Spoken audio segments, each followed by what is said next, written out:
ایک ہے کرم ضلع کرم اور دوسرا ہے لکی مروت۔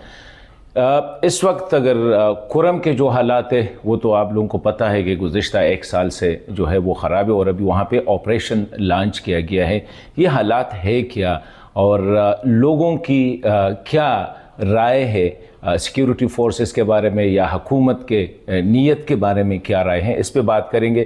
کیا واقعی کرم کو خالی کیا جا رہا ہے؟ کیا واقعی وہاں پہ ایک انٹرنیشنل ملٹری سینٹر بنانے کی کوئی تجویز ہے؟ اس پہ بات کریں گے، جو کہ عام لوگوں کی ایک پرسیپشن ہے۔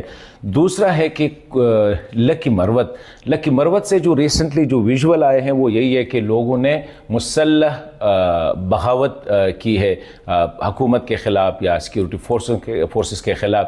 کیوں کی ہے؟ نمبر ون، یہ کون سا علاقہ ہے اور لوگوں کی کیا ڈیمانڈ ہے، اور وہاں پہ جو عسکریت پسند ہے